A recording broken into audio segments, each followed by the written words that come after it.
Loving the Wounded Soul karya Regis Mahdi, bacakan oleh Sunardo Envantius. Bab 18. Judul Alam. Benarkah lingkungan bisa membuat kita bahagia dan merana? Pada Agustus tahun 2016, saya menginjakan kaki di Glasgow untuk menempuh studi S2 saya di program Global Mental Health University of Glasgow. Saat itu, saya berangkat dalam keadaan belum sembuh tetapi sudah membaik. Tidak ada tangisan di malam hari dan saya sudah bisa berkonsentrasi. Kemudian saya menyibukkan diri dengan aktivitas persiapan kuliah, berkumpul bersama orang-orang Indonesia, serta mengikuti klub-klub sosial. Rasanya sangat menyenangkan bisa jauh dari kota asal saya yang penuh dengan memori depresi. Suatu hari, saya berjalan-jalan bersama sahabat saya ke sebuah restoran Asia. Di tengah perbincangan kami yang mengasyikkan, tiba-tiba saja sesuatu dari dalam menyergap saya. Perasaan itu hadir seperti gumpalan hitam di dalam dada saya, memukul rusuk saya dari dalam dan ingin memberontak keluar. Saya tahu, gumpalan hitam itu tak akan keluar. Selamanya ia akan berada di dalam dan membuat seluruh sel di tubuh saya dipenuhi kesedihan dan kedukaan. Gumpalan hitam itu merupakan campuran kesedihan, kebingungan, ketakutan, dan kecemasan. Perasaan itu saya sebut gloomy attack karena sering menyerang tiba-tiba dan menghadirkan perasaan muram. Awalnya dalam intensitas yang kecil, lama-lama semakin besar dan membuat saya tidak bisa menyembunyikannya. Saat gloomy attack itu menyerang pada pertengahan September, saya tetap tertawa bersama sahabat saya. Namun, semakin lama saya tidak bisa lagi menyembunyikannya. Saya mulai menarik diri dari aktivitas sosial dan mengajukan ujian susulan kepada pihak universitas karena saya tidak bisa berkonsentrasi. Saya pun menelepon layanan curhat dan hotline bunuh diri. Kemudian, saya mulai mengunjungi psikiater dan psikolog untuk diberi antidepresan dan diterapi. September adalah masa ketika awan mulai kelabu. Semakin memasuki Desember, saya menerima kenyataan bahwa saya memasuki lubang yang sama untuk kedua kalinya, yaitu episode depresi mayor.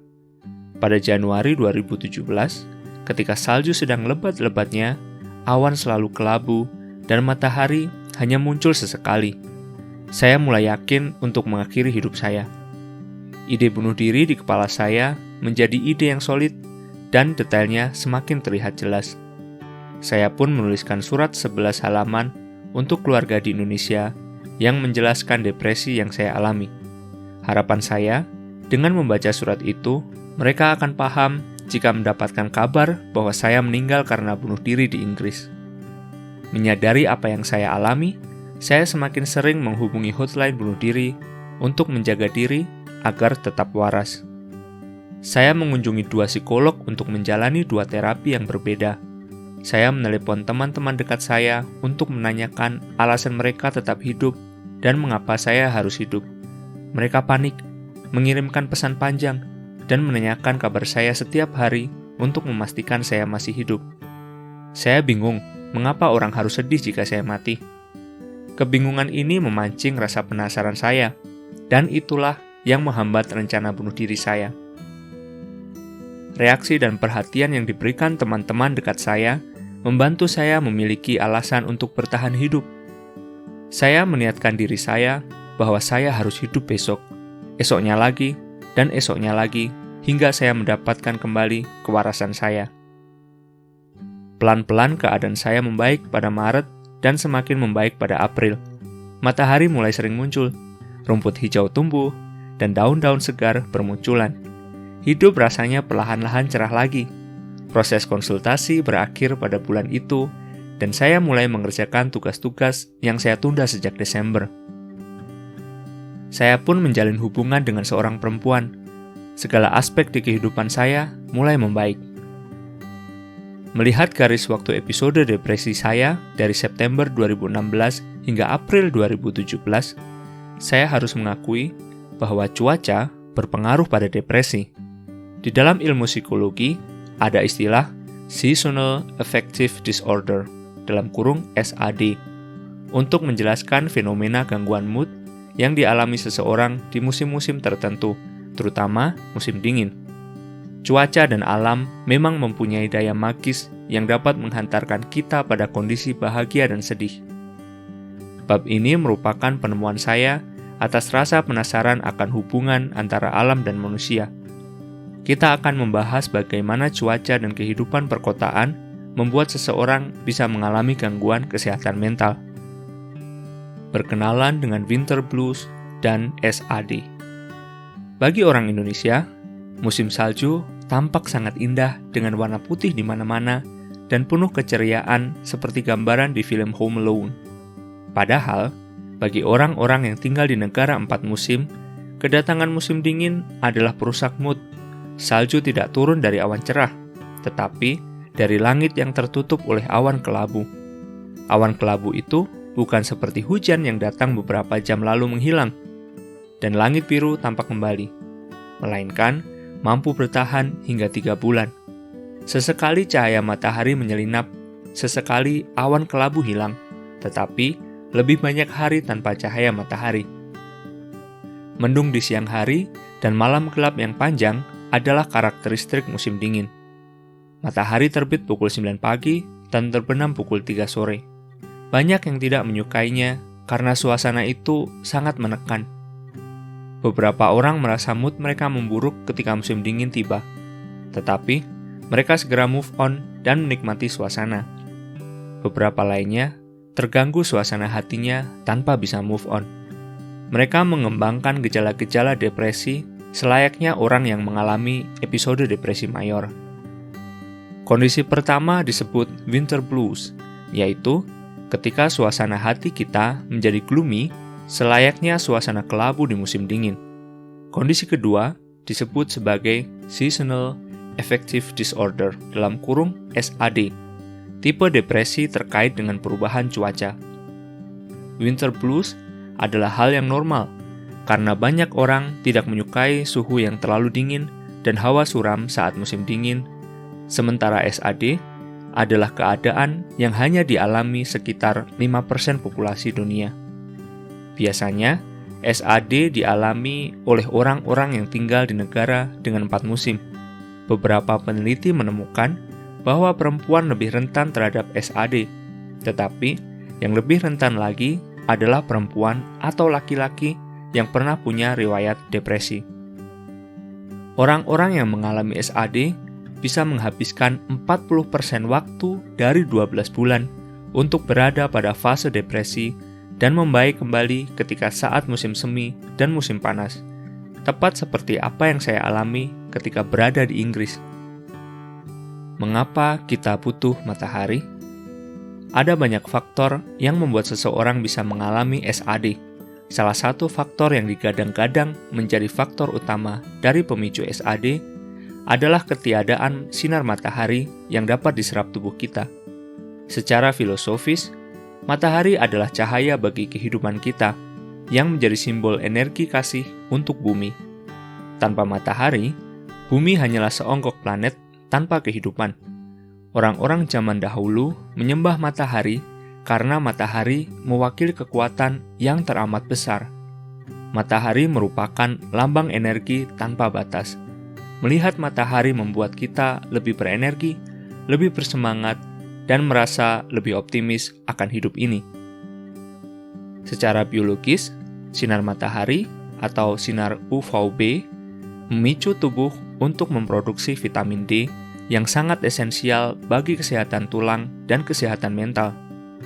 Penelitian terhadap 2070 lansia menunjukkan bahwa mereka yang mengalami kekurangan vitamin D mengalami gejala-gejala depresi.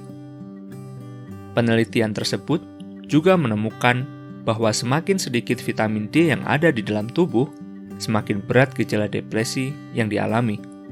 Studi lain yang dilakukan selama 4 tahun dan melibatkan 12.594 orang dewasa berusia 20-90 tahun juga menunjukkan hasil serupa. Kedua penelitian ini mengonfirmasi betapa pentingnya peran matahari bagi tubuh kita. Tanpa matahari, vitamin D di dalam tubuh tidak akan aktif, sehingga tubuh kita berisiko terhadap banyak penyakit. Selain itu, paparan sinar matahari penting untuk memperlancar proses sekresi melatonin di malam hari. Orang-orang yang terkena sinar matahari di pagi hari akan lebih mudah tertidur di malam hari, dan proses sekresi melatonin di tubuhnya lebih optimum. Melatonin adalah hormon yang aktif saat kita tidur, yang berguna untuk merilekskan badan, menurunkan temperatur tubuh, dan mengistirahatkan tubuh. Melatonin yang optimal dapat mencegah rasa lelah setelah bangun tidur yang sering dialami oleh orang-orang yang mengalami depresi. Terkena sinar matahari secara langsung selama setidaknya beberapa menit setiap hari sangat penting untuk kesehatan fisik dan jiwa kita. Mengapa hanya beberapa menit? Karena banyak orang yang takut dengan kanker kulit yang diakibatkan oleh paparan sinar matahari. Padahal, kanker kulit akibat paparan sinar matahari lebih rentan untuk orang-orang Kaukasian yang memiliki kulit putih, rambut pirang, dan mata biru. Sedangkan untuk orang Asia dan orang Afrika, probabilitas terkena kanker kulit karena paparan matahari jauh lebih sedikit. Ada yang berkata bahwa sinar matahari yang baik hanya sebelum pukul 9 pagi. Hal tersebut masih diperdebatkan. Malah saya menemukan artikel ilmiah yang menjelaskan bahwa matahari siang lebih baik untuk tubuh kita. Namun, memang benar bahwa matahari pagi yang disaksikan di alam yang indah, misalnya puncak gunung atau tepi pantai, dapat memberi ketentraman bagi jiwa kita. Terlebih lagi, bagi kita yang tinggal di kota, di mana kehidupan terasa penuh, sesak, dan padat. Matahari terhalang gedung dan rumah-rumah penduduk. Jadi, tidak heran jika orang-orang yang tinggal di perkotaan mencari alam terbuka untuk sekadar menikmati matahari dan bersantai. Mengapa kehidupan di kota membuat depresi? Selain paparan sinar matahari, salah satu yang memengaruhi kesehatan mental adalah lokasi geografis. Apakah kita tinggal di perkotaan atau di daerah yang lebih hijau? Penelitian terhadap ribuan orang di Denmark dan di Belanda menunjukkan bahwa gangguan kejiwaan jauh lebih banyak dialami oleh orang-orang yang tinggal di daerah urban atau perkotaan.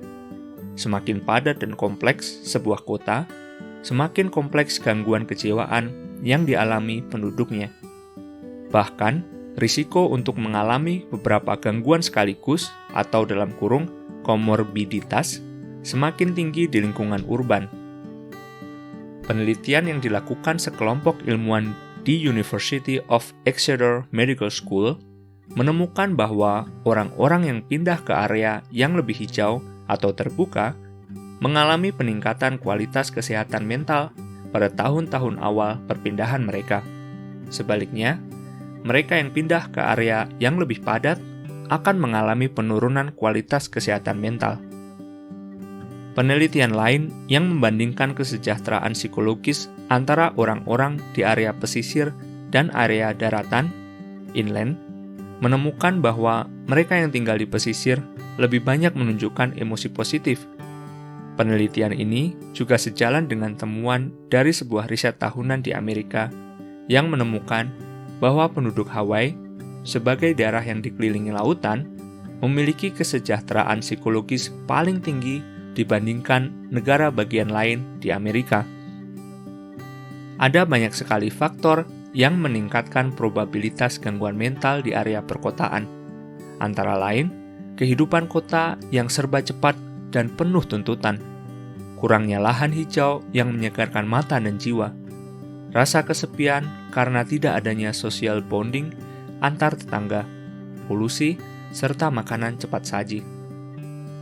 Amigdala, dalam kurung, bagian otak yang aktif dalam mendeteksi bahaya dan menyiapkan tubuh kita untuk bereaksi jika ancaman datang, orang-orang yang tinggal di kota cenderung lebih aktif. Jika dibayangkan, seharusnya amigdala orang-orang daerah lebih aktif karena dikelilingi ancaman seperti binatang buas dan cuaca. Namun, seperti yang saya bahas di bab sebelumnya, orang-orang di kota lebih mudah cemas, misalnya oleh notifikasi email atau pesan pribadi. Jika dibiarkan, tubuh kita akan selalu berada dalam ketegangan sehingga mengacaukan mekanisme tubuh dan pikiran. Hal-hal seperti ini terlihat remeh, tetapi sangat banyak dan dapat mengarahkan kita ke berbagai gangguan mental. Mengapa biru samudra dan suara ombak menenangkan? Hampir semua orang sepakat bahwa laut luas, langit biru, dan suara angin dapat menenteramkan jiwa kita.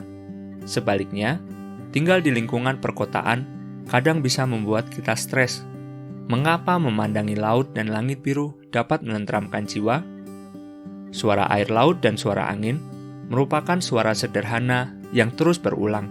Sementara suara bising di kota terdiri atas suara klakson, langkah kaki, deru kendaraan, jutaan orang berbicara, suara dari pengeras suara, suara peluit polisi, dan lain-lain yang sangat abstrak. Kesederhanaan suara yang berulang membuat jiwa lebih tenang. Selain itu, pantai dan bukit menyediakan pemandangan visual yang homogen dengan warna-warna yang tidak terlalu rumit untuk dipandangi. Otak kita bisa berpuasa sejenak dari jutaan warna dan stimulus visual yang biasa kita lihat di billboard perkotaan. Rendahnya stimulus bagi otak membuat tubuh dan pikiran kita menjadi rileks. Selain faktor suara yang menenangkan dan pemandangan yang sederhana, sejatinya manusia mencintai warna alam. Warna biru misalnya, memiliki sensasi yang menenangkan. Kita menemukannya dengan mudah, entah laut atau langit. Spektrum warna biru memberikan penikmatnya rasa tenang. Berbagai aplikasi media sosial seperti Twitter, Skype, Instagram, versi awal, dan Pandora menggunakan warna biru agar penggunanya betah memainkannya dalam waktu yang panjang. Manusia adalah makhluk trichomats, dalam kurung memiliki persepsi warna normal, yang melihat 3 warna dasar, biru, hijau, dan merah. Mata kita bisa mendeteksi 400-700 nanometer pada spektrum gelombang cahaya, dan biru adalah warna dengan frekuensi gelombang paling rendah yang memberikan nuansa damai, tenang, dan lembut. Dari sisi branding, warna biru diyakini dapat meningkatkan rasa percaya konsumen terhadap produk. Manusia perlu merasa terhubung dengan alam. Ada sebuah konsep yang disebut biophilia hypothesis. Bio adalah kehidupan, philia adalah cinta, yang berarti kecenderungan universal manusia untuk mencintai alam dan ingin kembali ke alam. Bagaimanapun kehidupan modern menarik kita dari alam, selalu ada bagian dari jiwa yang terpanggil untuk mengembalikan manusia pada kodratnya, yaitu mencintai dan hidup selaras dengan alam. Kecenderungan universal ini ada pada diri kita karena secara biologis, manusia membutuhkan ketenangan yang diberikan alam. Secara filosofis, kita lahir dari alam dan akan kembali ke alam. Kita akan selalu memiliki perasaan terikat dan terhubung dengan alam. Perasaan keterkaitan dengan alam, dalam kurung nature relatedness, juga memberi kita kebahagiaan yang berbeda dengan perasaan keterkaitan dengan keluarga, teman, atau tempat tinggal. Perasaan ini esensial bagi eksistensi kita sebagai manusia. Penelitian mengenai hal ini memang belum menemukan perbedaan yang jelas antara kebahagiaan yang ditimbulkan. Namun, ada dugaan bahwa orang-orang yang terhubung dengan alam akan merasa hidupnya lebih bermakna dan memiliki perasaan terhubung dengan pencipta alam semesta. Sebenarnya, kita juga bisa mencari manfaat dari alam melalui gambar dan video. Hal tersebut dapat membuat kita lebih tenang, bahkan mendorong kita untuk memiliki perilaku positif dan mau menolong orang. Oleh sebab itu, tak jarang ketika kita membeli gawai baru, gambar-gambar layar yang disajikan adalah gambar alam, seperti daun, air, pegunungan, dan sebagainya. Sebuah penelitian eksperimen perilaku terhadap orang dewasa menggunakan 10 gambar alam yang sangat indah untuk diperlihatkan kepada kelompok A dan 10 gambar alam yang biasa saja kepada kelompok B. Peneliti kemudian meminta partisipan memberikan sejumlah uang kepada orang asing yang sudah peneliti tetapkan. Orang-orang dewasa yang melihat 10 seri gambar alam yang sangat indah cenderung memberi lebih banyak uang kepada orang asing dibandingkan kelompok B. Fenomena ini mengindikasikan bahwa orang-orang dewasa dari kelompok A merasakan lebih banyak emosi positif. Penelitian ini semakin memperkuat bukti keterkaitan manusia dengan alam. Manusia selamanya tidak akan bisa dipisahkan dari alam, meskipun bisa membuat kita depresi dengan ancaman cuaca dan serangan binatang. Alam juga mendorong kita untuk berbuat lebih baik. Samuel Johnson, seorang sastrawan terkemuka di Inggris, mengatakan bahwa penyimpangan dari alam adalah penyimpangan dari kebahagiaan. Dalam kurung, deviation from nature is deviation from happiness. Semakin menjauh dari alam, manusia akan semakin jauh dari kebahagiaan. Manusia hanya menyakiti dirinya sendiri apabila menjauhkan diri dari alam, baik secara fisik maupun mental. Apakah saya trauma dengan musim dingin? Meskipun dulu, alam pernah memperkuat depresi saya, musim dingin, kini dengan kondisi sekarang, saya yakin bisa menikmati dingin dan putihnya musim salju dengan lebih bahagia. Ketika pertama kali bertemu salju di Swedia pada tahun 2013, saya sangat menikmatinya dan tidak mengalami SAD. Namun, saat berada di Inggris pada tahun 2017, kondisi saya belum benar-benar pulih dari episode depresi mayor, maka saya rentan terkena SAD. Pengalaman tersebut memperluas wawasan saya akan hubungan alam dan manusia. Berangkat dari rasa penasaran akan hubungan antara cuaca dan depresi, saya pun mulai memahami interaksi yang lebih kompleks antara manusia dan alam secara keseluruhan. Seiring kepulihan dari episode depresi, saya menjadi mudah bersyukur setiap kali melihat cahaya matahari ataupun rintik hujan. Saya menikmati semua momen perubahan alam, menghayati hangatnya cahaya matahari yang menembus kulit, dan menghirup aroma tanah basah ketika hujan menyapa bumi. Kini, semuanya menjadi keindahan bagi saya.